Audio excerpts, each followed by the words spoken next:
¿Qué tal? Buenos días de nuevo. Espero que hayáis disfrutado de este pequeño descanso para compartir el café, a lo mejor el primer café que compartís con gente que hace mucho que no veis y ya habéis tenido la oportunidad de charlar sobre lo que hemos estado hablando ya aquí en el escenario en la reunión anual de Sidegas.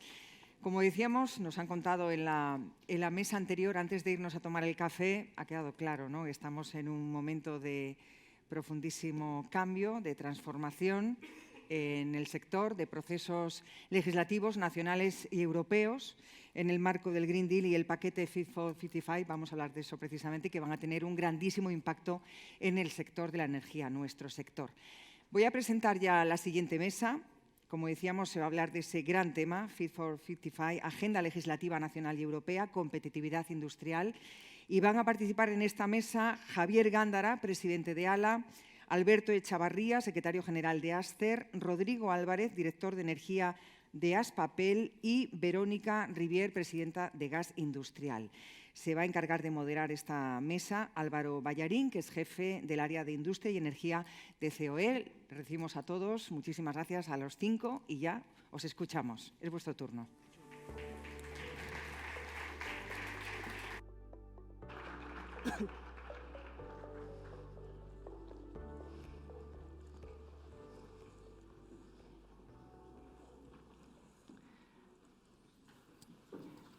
Bueno, pues buenos días a todos. Bienvenidos a esta segunda mesa, que como veis, el tema que vamos a tratar son la agenda legislativa nacional, pero sobre todo europea. Y bueno, antes de dar paso a los ponentes, me gustaría compartir con todos vosotros una serie de reflexiones generales, ¿no?, sobre dónde estamos con esta agenda legislativa. Lo primero es un tema que es evidente, pero que merece la pena remarcar, que es que realmente, como ya se ha mencionado en ponencias previas, estamos viviendo un momento de aceleración sin precedentes en la ambición climática europea. Lo vemos en el paquete Fit for 55. De hecho, el propio nombre ya nos lo indica, el objetivo al que aspiramos, reducir un 55% las emisiones de gases de efecto invernadero a 2030 respecto a los niveles del año 1990. Y hace poco en COE nosotros sacamos un informe analizando un poco cuáles eran las claves de este paquete Fit for 55.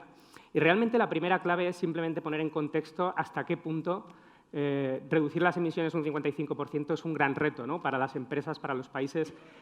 Para ponerlo en contexto, si nos fijamos cuánto hemos reducido las emisiones desde el año 1990 hasta ahora en Europa, pues hemos reducido un 25%, algo más de un 25%, ¿no?, en 30 años. Con lo cual, el reto que nos plantea el Fit for 55 es reducir 30 puntos más en tan solo 8 años. Es decir, tenemos que hacer mucho más en mucho menos tiempo. Un segundo aspecto que me gustaría destacar de la agenda climática europea es que yo creo que hay cada vez un enfoque mayor en la transversalidad. La transversalidad, por supuesto, en cuanto a los sectores afectados, porque el paquete Fit for 55 es un paquete muy completo de 14 propuestas legislativas que afecta y objetivos pues, para todos los sectores económicos, pero también transversalidad en cuanto a las soluciones, ¿no?, que también es un tema que se comentaba previamente. Obviamente, la electrificación va a tener un gran papel en la transición energética, pero yo creo que hay cada vez un reconocimiento mayor que no hay ninguna panacea, no hay ninguna solución única, ¿no?, para la transición energética. Quizá con la electrificación podemos alcanzar una descarbonización de más o menos la mitad de la demanda energética. Va a seguir quedando esa otra mitad para la cual necesitaremos otras soluciones. Y en el paquete Fit for 55 esto se reconoce. Por ejemplo, en la Directiva de Energías Renovables no solamente hay objetivos para las renovables eléctricas, sino que también hay objetivos como que el 50% del hidrógeno que se utiliza en la industria sea hidrógeno de origen renovable. También se ponen objetivos para la introducción paulatina de biocombustibles en el sector de transporte aéreo, en el sector de transporte marítimo, etcétera. Y también, bueno, pues cuando se habla de redes para los vehículos limpios, no solamente se habla de electrolineras, sino también pues, de hidrogeneras, ¿no? Este enfoque transversal, además, se ve reforzado con lo que sería la segunda parte del paquete Fit for 55, que es la revisión del tercer paquete de gas, que lanzó la Comisión Europea en diciembre del año pasado, y que bueno, pues sienta las bases para la creación de un mercado de gases renovables, ¿no?, donde se abordan temas desde la fijación de tarifas, cómo van a estar interconectadas las redes de gas de distintos Estados miembros y temas pues, como la creación de un sistema de garantías de origen, etcétera. Y una última reflexión que me gustaría hacer es que obviamente la incidencia de la guerra en Ucrania ha tenido una gran incidencia en cómo vemos el papel del gas. Hasta ahora siempre habíamos asumido que nunca nos iba a faltar suministro de gas. Ahora vemos pues, que hay países como Alemania, que tienen una gran dependencia de los hidrocarburos, pues que no es descartable que en algún momento tengan que hacer algún tipo de racionamiento, ¿no? Y el paquete el plan que sacó la Unión Europea, la Comisión Europea, hace apenas 2 semanas, el plan REPowerEU, para independizarnos del suministro energético ruso, yo creo que ya habla de los gases, del gas natural y sobre todo de los gases renovables, no ya solamente como un tema de transición energética, sino también como un tema de seguridad energética, ¿no? Se multiplican los objetivos para el hidrógeno renovable, pasando de 5 millones de toneladas previstos inicialmente a 20 millones de toneladas a 2030. El biometano se duplica el objetivo hasta 35.000 millones de metros cúbicos. Así que está claro que los gases renovables y que el gas natural van a tener un papel fundamental, pero sobre todo, como mencionaba, en aquellos sectores pues, más difíciles de electrificar. Y 2 sectores donde se da en ese ámbito son el transporte aéreo y también pues, la industria gas intensiva. Así que tenemos la suerte de contar justamente hoy con ponentes, con un panel de expertos de esos sectores. Así que voy a pasar a presentarlos. Bueno, justo a mi izquierda está Javier de la Gándara, que es presidente de ALA Spain, del sector aéreo. Está también con nosotros, justo a su izquierda, Alberto Echevarría, que es secretario general de ASCER, del sector cerámico. Rodrigo Álvarez, que es director de energía de Aspapel. Y, por último, Verónica Rivier, que es presidenta de Gas Industrial. Así que, si os parece, os voy a lanzar una pregunta a todos y, si os parece, respondéis por el orden por el que os he presentado. Y la primera pregunta es, cuando veis estos objetivos climáticos, estos objetivos de reducción de emisiones que nos marca la Unión Europea, ¿creéis que son alcanzables? ¿Y qué está haciendo vuestro sector para llegar a ellos? Perfecto, pues muchas gracias y muchas gracias, Edigas, por invitar a la Asociación de Líneas Aéreas a este foro, ¿no? Entonces, yo creo que en cuanto a la pregunta que haces, ¿no?, si se puede llegar al 55%, ¿no?, de reducciones, yo creo que en el conjunto de la economía sí que es posible. Otra cosa es que absolutamente cada uno de los sectores llegue a ese 55%. Y, de hecho, yo creo que la aviación en concreto es bastante probable que no sea uno de los que llegue, pero por eso la hoja de ruta de la aviación comercial es poder llegar a tener emisiones netas cero en 2050. Habrá otros sectores que tengan esa posibilidad ya tecnológica y llegarán más allá del 55%, de forma que de media se llega a eso. Yo creo que hay que tener en cuenta que la aviación comercial representa alrededor del 3% de las emisiones de gases de efecto invernadero y, como os he dicho antes, es uno de los sectores de más difícil descarbonización, porque no existe hoy en día una alternativa tecnológica a la propulsión por queroseno, por combustible fósil, lo que no significa que no tengamos un plan, ¿no? Y, de hecho, dentro de ese plan, pues el hidrógeno por partida doble va a jugar un rol fundamental, ¿no? Entonces, ¿cuáles son, en lo que se refiere, digamos, a las herramientas que tenemos ahora mismo? Una ya existe, que son los combustibles sostenibles, de momento de origen biológico, los biocombustibles, pero ya se está empezando a ver también combustibles sintéticos, hechos con CO2 y con hidrógeno verde, que pueden llegar a reducir hasta el 100% las emisiones durante el ciclo de vida, ¿no? Y eso es una solución que la tenemos ahora, que tiene la gran ventaja que ya de momento se puede mezclar hasta el 50% con el queroseno convencional en los motores actuales, y ya se están haciendo pruebas para certificar incluso que sea el 100%, y por otro lado se pueden seguir utilizando los sistemas de distribución actuales, no hay que modificarlos, es una gran ventaja. Luego, ya a medio y largo plazo, está el tema de buscar soluciones alternativas al queroseno, ¿no? Y ahí se está investigando bastante en el tema de electrificación, aunque es bastante complejo, pero sobre todo el tema del hidrógeno, ¿no? Airbus ya está desarrollando y tiene un plan para, a la mitad de la década, de la siguiente década, de los años 30, poder tener ya pues, un avión propulsado por hidrógeno. Eso sí, que no va a valer, digamos, para reemplazar a toda la aviación. Probablemente empezarán con los vuelos cortos y luego cortos y medios, con lo cual yo creo que a medio y largo plazo lo probable es que esto sea una combinación de tener para los vuelos más cortos y medios, una propulsión, digamos, de emisiones cero, ¿no? Y para los vuelos más largos, pues una propulsión de emisiones netas cero. Y es relevante porque, al final, si vemos el total de las emisiones de aviación en Europa, más del 50% de las emisiones de la aviación comercial en Europa se produce en vuelos de más de 4.000 kilómetros, donde no hay una, digamos, solución alternativa obvia, ¿no? Con lo cual, y resumiendo ya, y para ceder ya la palabra a mis compañeros, yo sí que creo que es factible y en eso cada uno de los sectores tendrá que contribuir en su justa medida. La aviación, desde luego, lo va a hacer, pero la hoja de ruta nuestra va más allá, va al 2050, poder llegar a esa ansiada, digamos, emisiones netas cero. Pues muchas gracias, Javier. Alberto Echevarría, de Ascer. Gracias. Bueno, en primer lugar, gracias a Joan y a todo el equipo de Sedigas por invitarnos y por dar voz al sector cerámico en esta mesa. Yo coincido, creo que el 2030 es un horizonte razonable para alcanzar una reducción significativa, no sé si el 55%, pero desde luego sí una reducción considerable. Pero coincido igualmente en que no todos van a poder llegar a esa reducción. De hecho, el Fit for 55 recoge que tiene que haber una transición justa, es decir, que aquellos que puedan llegar lo hagan y lo hagan con exceso, y aquellos que no pueden llegar a ese objetivo, pues que no se queden descolgados. En ese sentido, por ejemplo, nuestro sector lo tiene realmente complejo para llegar a esa reducción de 55% en el año 2030, fundamentalmente porque nuestro pecado es que ya lo hemos hecho con anterioridad. Nosotros hemos reducido prácticamente un 61% de nuestras emisiones respecto al año 1980. Hicimos la transferencia de queroseno o de combustibles líquidos a el gas durante la época de los 80, 90, y ahora actualmente hemos reducido desde el año 1990 aproximadamente un 26% nuestras emisiones. Pero el margen de mejora es cada vez más bajo. O sea, la eficiencia energética no va a ser lo suficientemente grande como para reducir y llegar a alcanzar ese 55%. Y en ese sentido, pues desde el sector estamos explorando todas las vías posibles, desde el uso del hidrógeno, la electrificación de parte de los procesos o, por supuesto, el uso del biogás, que entendemos que sería la alternativa más fácil, más sencilla.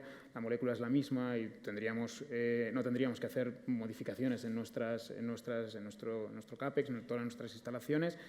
Pero lo vemos realmente complejo. Lo vemos realmente complejo porque actualmente no hay una solución, no hay nada. Nosotros necesitamos hoy por hoy quemar, necesitamos un nivel calorífico muy alto y nuestros hornos están pensados y toda nuestra producción está pensada para un consumo de gas. Con lo cual, el pasar a una tecnología alternativa implicaría una modificación de toda la instalación, de todos nuestros hornos, toda nuestra fábrica, y eso tendría un coste elevadísimo. Entonces, el principal reto yo creo que ya no es tanto técnico, porque aquellos sectores que sí que tengan capacidad de electrificarse lo pueden hacer, sino que el principal reto es hacerlo manteniendo la competitividad. Pasarse a una energía verde puede ser razonablemente factible. Hacerlo y mantener la competitividad y seguir siendo líderes en el mercado es lo que no parece tan sencillo, y en nuestro sector lo vemos. De hecho, hemos hecho los cálculos, pero si hiciéramos los cálculos a medio plazo para traspasarnos de gas al hidrógeno, por ejemplo, el hidrógeno verde, que es lo que más suena actualmente, lo vemos totalmente imposible por nuestro volumen de consumo. Nosotros consumimos ahora actualmente 17 teras de gas anualmente, y el equivalente en hidrógeno exigiría primero un desembolso gigantesco, porque tiene un menor poder calorífico, y además una capacidad de generación de electricidad verde, de electricidad renovable, ingente en la provincia de Castellón para que pudiera alimentar esos electrificadores. Con lo cual, hay que combinar esas dos partes y yo creo que ahí está el reto realmente. Muchas gracias, Alberto. Pues, Rodrigo Álvarez, de Aspapel. 5 segundos para darte las gracias por la moderación, a Sedigas también por la invitación, por poder compartir este momento con vosotros, que siempre valoramos muchísimo, poderos trasladar de forma directa nuestros mensajes. No es difícil introducir Aspapel porque el nombre propio significa ya la asociación de papel, pasta, papel y cartón, una asociación que se caracteriza por ser una bioindustria, representar a una de las principales bioindustrias europeas y nacionales, probablemente junto con el sector alimentario y los tableros y madera, con lo cual llevamos en nuestro propio ADN la sostenibilidad, llevamos en nuestro propio ADN la apuesta por la descarbonización progresiva, como llevamos haciendo desde hace muchos años, con esfuerzo constante por parte de nuestros consejeros delegados en un proceso que va desde abajo hacia arriba y a la inversa, en un compromiso real por parte de todos los asociados. Y os lo aseguro día a día, en el año que llevo incorporado como director de energía de Aspapel, noto esa presión que hay realmente por parte del asociado de la necesidad de descarbonizarse. Necesidad, compromiso y convicción propia, pero realmente un proceso complejo. Un proceso complejo realmente en un sector, en unos procesos que yo creo que compartimos grandes reflexiones con con Alberto, no solo porque compartimos también muchísimas mesas y mucho tiempo juntos, sino por desafíos comunes que tenemos frente a nosotros. Entre ellos, cómo haces para descarbonizar una industria que es a la vez electrointensiva, con lo cual en esa parte la electricidad puede ser una solución, pero cómo haces también para descarbonizar un sector que es calorintensivo como nosotros. Él citaba 17 teras, nosotros consumimos unos 21, con lo cual es bastante similar. De esos 21 teras de gas, a los cuales añades la demanda de biomasa que tenemos, sometida también a presiones crecientes como consecuencia de los paquetes legislativos de los que luego vamos a hablar. No me quiero enrollar mucho, pero sí quiero destacaros una cosa. La asociación está plenamente comprometida con esa descarbonización. No hay muchas tecnologías que den respuesta al calor industrial de media y alta temperatura. No hay muchas. Las puede haber, pero que no te saquen de competitividad, que no te saquen de competencia internacional, y tanto Aster como nosotros somos sectores absolutamente expuestos a la competencia internacional y no tenemos muchas opciones. El gas renovable, el hidrógeno son nuestros caminos lógicos. La continuidad de la apuesta por biomasa es también parte de esa solución. Mientras pongas piedras en el camino para el aprovechamiento de esas tecnologías, el aprovechamiento lo único que va a hacer es retrasarse esa transición que creemos realmente necesaria. Los volúmenes son limitados, todos estamos apostando prácticamente por lo mismo, con lo cual una de las cosas que echamos de menos ya desde el principio es una estrategia realmente de calor industrial. Yo lo llamo habitualmente el elefante rosa en la habitación al que nadie mira. Todos sabemos que está ahí, todos apostamos por la electrificación, pero nadie se atreve a sentarse a poner soluciones reales, con hitos reales, y un proceso que se complica más todavía desde la erupción, desde la aparición de la guerra de Ucrania. Pensad que son instalaciones que están luchando por sobrevivir. Yo la semana pasada he dado una charla, y ya termino, Álvaro, daba una charla precisamente a algunos de nuestras nuevas incorporaciones y les decía, yo os iba a empezar con los desafíos futuros, pero el primer desafío que tengo que hablaros es del desafío presente, que es levantar la persiana todos los días y seguir funcionando. Y se tienen que combinar las dos cosas. Y es difícil luchar por el futuro cuando no sabes si pasado mañana vas a poder seguir produciendo. Con lo cual, es un compromiso constante que tendremos que resolver paso a paso entre todos. Gracias. Pues muchísimas gracias, Rodrigo. Pues damos ya paso a Verónica, de Gas Industrial, que vosotros tenéis la visión más transversal de toda la industria gas intensiva. Así que cuando como quieras. visión global, ya lo habéis comentado, lo que es hay industria que no se puede electrificar. Se utiliza el gas como materia prima o como fuente de calor para su proceso productivo, de producto final, y imposible electrificar. Las únicas vías a largo plazo son los gases renovables, biometano o hidrógeno. Pero para poder llegar a los objetivos se tienen que cumplir, como ya he mencionado, yo creo que son 3 condiciones y se tienen que acompasar. La primera es el precio. Cualquier precio no vale, tiene que ser competitivo. Podemos seguir exportando a Estados Unidos. Si compito con Italia, con Argelia, con Turquía, tengo que tener un precio de combustible que me dé ese calor o como materia prima para que pueda producir, para poder vender un producto final. Si yo no tengo un precio competitivo, paro. Lo estamos viendo ahora por otros motivos, ya no por temas medioambientales, sino lo estamos viendo por la crisis de Ucrania, que está pasando con la demanda de gas y los altos precios. El mes pasado, pues unas paradas de un 20% que bajó la demanda industrial, y este mes estaremos rondando, pues yo creo, pues el 12-13%. Poco a poco nos vamos recuperando. Vemos que en temas de precio pues tenemos que seguir siendo competitivos. La segunda pata es la tecnología que tiene que acompañar. Si realmente la tecnología estuviera desarrollada a día de hoy, lista para una industria, para consumirla ahora mismo, yo creo que cualquiera, en lugar de pagar 100 euros en TTF, se hubiese lanzado como loco a biogás, biometano o hidrógeno o lo que hubiese. Entonces, se tiene que acopasar el tema tecnológico. Y el tercero es el regulatorio y todo lo que es la normativa. Si no se solucionan cuellos de botella regulatorios para el tema de inyección de gases en la red, pues ahora que hablaban en la mesa anterior de las garantías de origen, pues tampoco te puede acompañar. Y todos tienen que ir acompasados. Si yo no he solucionado tecnológicamente el problema de la intermitencia de las renovables para poder tener un hidrógeno verde que me llegue a la fábrica, pues de poco va a servir tener toda una regulación. Y si pasamos ese escollo y sí que y no tenemos la regulación, pues estamos en una rueda. Y nunca mejor pues el hashtag que le habéis puesto al evento, el de Juntos por el Equilibrio. Yo creo que esos 3 factores se tienen que ir acompasados para poder llegar a cualquier objetivo, ya sea del 30, el 40 o el 55. Pues muchas gracias, Verónica. La segunda pregunta que os quería hacer es, cuando vemos estos objetivos de ambición climática, pues pues, tan ambiciosos, valga la redundancia, pues a veces, bueno, siempre está el debate eterno, ¿no? De hasta qué punto el ir más rápido supone una oportunidad para España, para nuestras empresas, de prepararnos mejor para la economía del futuro, y hasta qué punto supone asumir unas obligaciones adicionales que en otras partes del mundo pues, no se asumen, ¿no? Así que un poco la pregunta que os quería hacer es, con estos paquetes legislativos que traen retos de objetivos y obligaciones, pero que también traen inversiones, que también traen nuevas oportunidades, ¿cómo veis el equilibrio entre qué retos y qué oportunidades veis en esta legislación? Bueno, pues nosotros yo creo que es importante reconocer que el objetivo final, en nuestro caso, es descarbonizar la aviación, y por eso entonces las medidas regulatorias, en nuestra opinión, algunas van orientadas a eso y otras no, ¿no? Entonces, yendo ya al Fit for 55, de hecho, hay 3 medidas que afectan directamente a la aviación. El reglamento Refuel Aviation, que es la obligatoriedad de empezar con unos porcentajes mínimos obligatorios de utilizar ecocombustibles, el denominado SAF, ¿no? Que empiezan en el 2% y acaban en el 63% en el 2050, ¿no?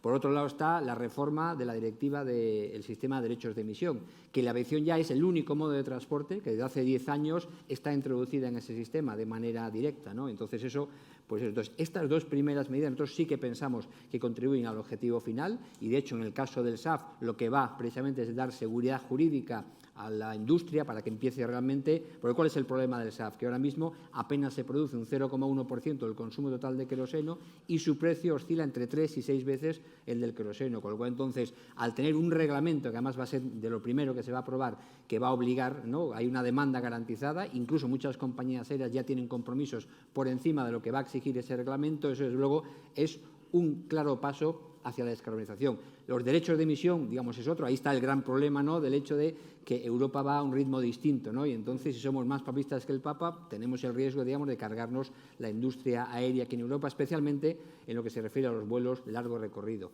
Y luego ya, el tercer, digamos, elemento es el de la fiscalidad, ¿no? Y es la revisión de la Directiva Fiscal Energética, que lo que establece, digamos, es un impuesto al queroseno que llegaría, digamos, en el 2033 a doblar el precio actual del queroseno, y el queroseno representa el 30% de los costes de cualquier compañía aérea, ¿no? Si eso le añadimos, no es del Fit for 55, pero en el libro blanco de fiscalidad hay también mencionado un posible impuesto a los billetes aquí en España. Entonces, esas 2 últimas medidas son las que nosotros pensamos realmente que no van orientadas, hasta ahora no van a conseguir descarbonizar la aviación, sobre todo porque al estar la aviación en el sistema de derechos de emisión y el CAP es fijo, si al final se reduce la demanda, esos créditos se van a vender y se va a seguir emitiendo, y sin embargo tenemos el gran riesgo que nos carguemos la industria. En el caso de España, la industria turística, ¿no?, porque más del 80% de los turistas internacionales que nos visitan lo hacen por vía aérea. Pero ya no es eso. Yo creo que realmente el transporte aéreo, afortunadamente, hoy en día se ha democratizado, se ha hecho asequible, un poco lo que pues mencionabais, ¿no?, de la competitividad. En el caso nuestro se traduce en la asequibilidad, y lo que era un lujo al alcance de muy pocos hace no demasiado tiempo, yo he vivido esa época, ahora afortunadamente pues se lo puede permitir la mayor parte de los bolsillos. Entonces, el gran riesgo precisamente es que nos carguemos eso, y entonces al cargarnos eso, el transporte aéreo dejar de ser asequible, pues entonces ya lo que es, digamos, el estilo de vida y la calidad de vida de muchísima gente, sobre todo gente con menos recursos, se va a ver pues muy afectada, ¿no? Y como digo yo siempre, el transporte aéreo siempre pensamos en el turismo, en la aviación de negocios, pero no olvidemos que el transporte aéreo une a personas. Yo digo muchas veces, un poco en broma, que un ratio de gestión que nos falta, deberíamos introducir las compañías aéreas, es el índice de achuchabilidad, que es la cantidad de achuchones que hemos permitido de abuelos a nietos, de padres a hijos, y que efectivamente eso es parte del transporte aéreo. Hoy día las familias, las culturas están más unidas, además del turismo, además de la economía, gracias al transporte aéreo. Entonces, el gran reto que tenemos es conseguir descarbonizar la aviación, pero sin cargarnos esa asequibilidad. Muchas gracias, Javier. Alberto Echevarría. Me encanta el ratio de achuchabilidad. Te lo voy a robar. A ver, yo creo que el Fit for 55 tiene un objetivo que es claro y que además es defendible, y creo que todo el mundo está de acuerdo en el objetivo final. El problema es cómo llegamos, ¿no?, a ese objetivo final.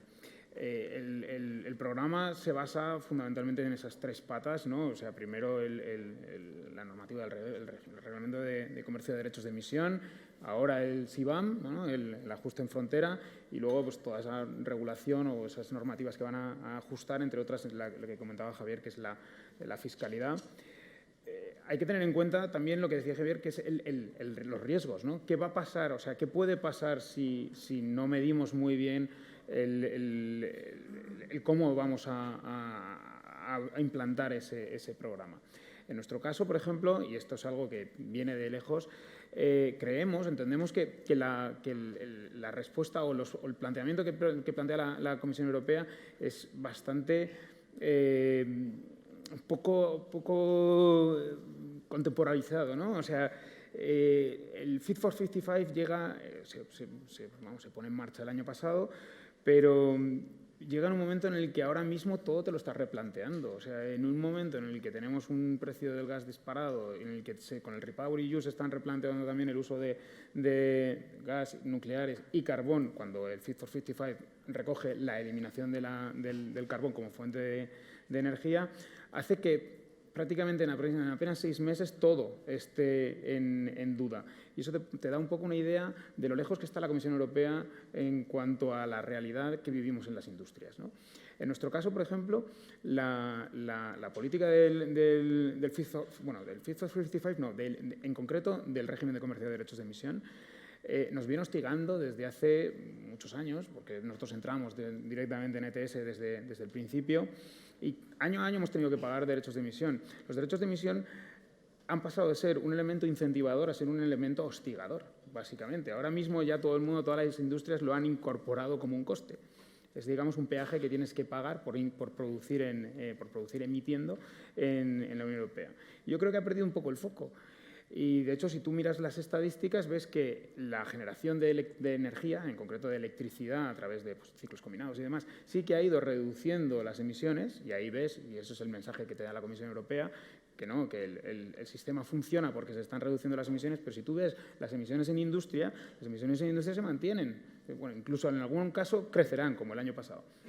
Con lo cual, el sistema no está funcionando desde mi punto de vista, y creo que eso la Comisión Europea lo tiene que revisar, especialmente en la fijación del precio de los derechos de emisión, que está siendo una auténtica locura, está disparado, ahora mismo están 80 y pico euros el CO2, y para aquellos sectores como el nuestro, que teníamos asignación gratuita y que precisamente por el sistema están reduciendo la asignación gratuita, en la última revisión en 2021 un 16%, nosotros nuestro déficit, la diferencia, ¿no?, entre lo que emitimos y lo que nos asignan gratuitamente, ha crecido un 200%. Nosotros nuestro coste sectorial ha pasado de 11 millones de euros a nivel sectorial de pago de CO2 a 66 millones.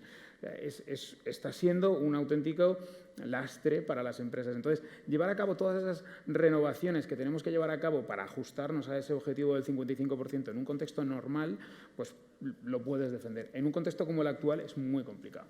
Creo que la Comisión Europea tiene que revisar de alguna forma y ver cómo encajan. Así como la Secretaría de Estado estaba valorando el revisar el PNIEC, yo creo que la Comisión Europea también tiene que revisar un poco cuáles son sus objetivos a largo. Muchas gracias, Alberto. Pues, Rodrigo, la visión del sector de la industria papelera. El primer reto fue realmente intentar imprimir toda la documentación que es relativa al Fit for 55 sin que me despidiesen, aunque trabajase para el sector papelero. Os agradecemos mucho el resumen de las 1.400 páginas. Una pena que no hayáis hecho lo mismo para las 4.000 enmiendas que debe haber acumuladas, pero bueno, os liberamos de ello, no hay ningún problema. Ya lo estamos haciendo nosotros también. Realmente es un dossier extremadamente complejo de seguir, que encima se entremezcla con realidad de mercados muy urgente, muy importante.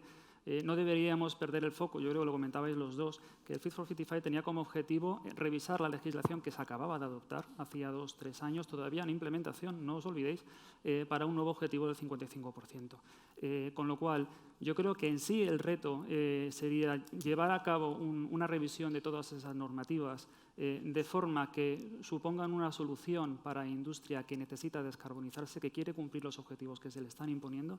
Y lo que más nos preocupa ahora mismo es que los debates que estamos viendo a nivel de eurodiputados, a nivel de Consejo, etcétera, nos preocupa realmente por las complejidades que se están añadiendo en el camino de algunas de las tecnologías, de las soluciones lógicas de descarbonización que tenemos para nosotros. Por mencionar simplemente cogeneración, nosotros somos grandes cogeneradores, tenemos 900 megas instalados, una tecnología básica de eficiencia primaria para nosotros. La utilización de la cogeneración cada vez se arrincona más a nivel europeo, asociando muchas veces a la cogeneración al uso de combustibles fósiles cuando realmente es una herramienta, es un vehículo como un coche al que le puedes poner electricidad, gasolina, gas, lo que quieras, etcétera. La cogeneración tiene un hueco, por tanto, en esos paquetes que yo creo que está teniendo complejidades adicionales, específicamente a nivel de Parlamento, en los grupos parlamentarios que estamos viendo en algunas enmiendas, con lo cual nos preocupa. También mencionaros la biomasa, sobre todo en la Directiva de Renovables estamos viendo movimientos que nos preocupan mucho en cuanto al aprovechamiento de biomasa primaria. Somos una bioindustria, podéis deducir lo que supone para nosotros esas limitaciones a utilización de biomasa primaria, aunque nosotros dependamos en un 75% de biomasa recuperada. La solución de tu papel es importante, la tenéis en las calles, al lado de vuestras casas. Y en el conjunto del paquete normativo en sí plantea a veces incongruencias con otras piezas, con otras normativas. Es extremadamente complejo hoy en día sentarte con un diputado, eurodiputado y asistentes y trasladarle tus mensajes, porque muchas veces la sensación que tienen es de urgencia. Es de tenemos una guerra al lado de casa y tenemos que dar respuesta primero a esa guerra, con lo cual todo lo demás a veces no es importante. Tenemos que comprender que estamos fijando el objetivo de la industria en la Unión Europea. Y el objetivo de una industria que, como os decía, no se quiere deslocalizar, quiere seguir produciendo aquí. Con lo cual nosotros lo que queremos es que el Fit for 55 realmente sea una oportunidad para nosotros, sea una oportunidad para sectores que se quieren descarbonizar y que necesitan calor industrial para sus procesos industriales. Y no tenemos alternativa. ¿Qué significa eso también? Tener un marco regulatorio que no nos cambia cada año y medio o cada 2 años. A mí, como director de regulación, que al final es lo que soy realmente, me viene muy bien porque justifica mi trabajo. Pero para las industrias os aseguro que es un dolor de cabeza explicarles cada año o cada 6 meses que le van a cambiar la normativa que tenía que cumplir en teoría dentro de 2 años. Con lo cual, queremos invertir, pero para poder invertir y hacerlo con las mínimas garantías de que nuestro consejero delegado nos diga que sí, necesitamos un marco estable y con la mínima previsibilidad en el medio y largo plazo. Gracias. Muchas gracias, Rodrigo. Pues, Verónica, vuestra visión desde Gas Industrial. Pues, retos y oportunidades. Yo oportunidades las veo todas. El gas natural es el combustible de transición y la opción para descarbonizarnos, pues como he comentado antes, son los gases renovables, biogás e hidrógeno. Yo lo veo una vía de descarbonizarnos que puede generar empleo, que puede generar independencia energética, ahora tan de moda. Si ya tenemos 6 plantas de gasificación que nos traen gas de todos los países del mundo, ¿por qué no tener un gas propio? Y si es descarbonizado y renovable, mucho mejor todavía porque potencia la industria nacional. El gran reto que tiene la industria es el tema financiación.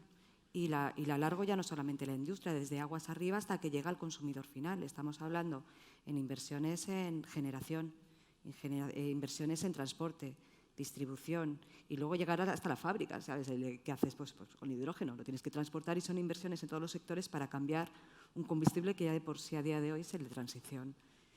Y aparte del tema de lo que decía, el reto de la financiación es no hacerlo sin perder competitividad, porque, insisto otra vez, que es uno de los vectores más importantes, porque no hay que descarbonizar deslocalizando la industria a otros países que no estén bajo el mismo marco regulatorio. Y ese es uno de los grandes riesgos, y viendo el impacto que pueden tener los altos precios hoy en día en la demanda industrial, creo que se debería repensar o analizar el impacto, hasta dónde podría aguantar la industria o el consumidor final, porque al fin y al cabo los precios van aguas abajo. Muchas gracias, Verónica. Pues, no, si queréis 2 minutos cada uno, un poco del mensaje principal que queráis trasladar, algún mensaje que queráis remarcar. Si empezamos por ti. Bueno, pues yo muy brevemente, yo creo que no nos cansamos de decir nosotros que volar es bueno, ¿no? Al final, porque permite a la gente hacer muchas cosas que antes no podía hacer, sobre todo a la gente con menos recursos, ¿no? Entonces, que realmente, en nuestra opinión, el reto no está entre volar o dejar de volar, cada uno a título individual puede hacer lo que quiera, sino que como entre todos conseguimos que volar cada vez sea más sostenible, descarbonizar al final, de aquí al 2050, pero eso sí, manteniendo la asequibilidad a la que hacía referencia antes, ¿no? Entonces, el sector como tal tiene hoja de ruta, pero, como se ha dicho, digamos, y tú has hablado de la transversalidad, al final dependemos, digamos, de muchas otras industrias y que la única forma precisamente de llegar a ese tan ansiado objetivo es trabajando todos juntos. Ahora tenemos ese marco regulatorio que es el Fit for 55, que en nuestra opinión algunas medidas van a ayudar y otras no tanto, y sobre todo que en ese camino no nos carguemos la industria, no nos carguemos la industria del turismo, la conectividad, y al final entonces pues seamos pues mucho más pobres en todos los sentidos y a lo mejor, digamos, pues en un mundo descarbonizado, pero donde no podamos disfrutar pues de la mayor parte de las cosas que disfrutamos hoy en día. Muchas gracias. Pues, Alberto. Nada, es un poco más que añadir. Yo creo que el objetivo es legítimo, creo que es fundamental el reducir nuestras emisiones y alcanzar una sociedad descarbonizada. Creo que es responsabilidad de la Unión Europea no hacerlo solo. Creo que es fundamental involucrar a otros grandes actores a nivel internacional. No servirá de nada que nosotros alcancemos ese objetivo a costa de sacrificar parte de la industria, cuando nuestros principales competidores fuera de la Unión Europea no lo hacen, y eso para sectores grandísimos exportadores como los que estamos aquí va a ser un palo. Y poco más, en realidad. Las empresas están comprometidas. Creo que nuestros consejos directivos están todos bastante concienciados con que tienen que pasar por este trance y ya están poniendo sus herramientas para lograrlo. Sí que es necesario que haya un acompañamiento. Hacerlo solo, la industria no va a poder hacerlo solo, y menos en un contexto como es el actual. Así que para eso hace falta, como lo decía Verónica, hace falta financiación, hace falta un apoyo y un acompañamiento por parte de la Administración Pública y, por supuesto, hace falta un apoyo en cuanto a normativa y regulación. No podemos estar constantemente cambiando e informando a nuestros asociados sobre cuáles van a ser los próximos pasos cada 6 meses, efectivamente. Pues Rodrigo. Reforzando, yo creo que en gran medida lo que acaba de decir tanto Alberto como Javier y la propia Verónica, nosotros lo que necesitamos es estabilidad para invertir, necesitamos consideración para la industria exportadora, que tiene que competir todos los días en mercados internacionales muy complejos, cada vez más. Necesitamos también que se tengan en cuenta las herramientas de que disponemos, la necesidad de que esas herramientas y las tecnologías que se están planteando sobre la mesa evolucionen y tengan tiempo suficiente para madurar y convertirse en auténticas alternativas, no forzar las cosas, porque si no, experimentos con gaseosa, a ser posible. Y por mi parte nada más. Muchas gracias. Pues yo quizás voy a repetir lo mismo que han dicho, pero con otras palabras, porque ya poco me queda más que decir. La transición o la descarbonización, como hemos comentado todos en la mesa, tiene que llevar acompasada y equilibrada las 3 patas, que es precio, tecnología y regulación.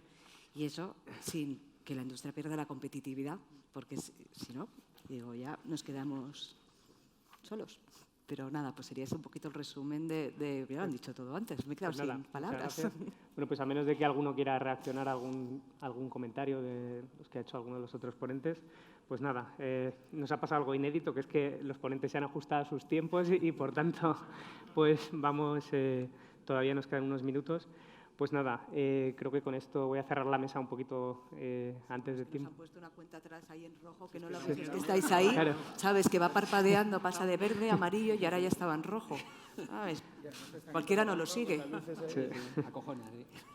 Pues nada, pues por mi parte son simplemente dar las gracias a Sedigas por contar con COE para esta mesa, a todo nuestro panel de expertos por este debate tan interesante y a todos vosotros los que estáis aquí, los que nos seguís online. Y nada, pues ahora ya vamos a dar paso a la siguiente mesa, que va a tratar sobre transición energética, impacto económico y social. Así que muchas gracias a todos y gracias.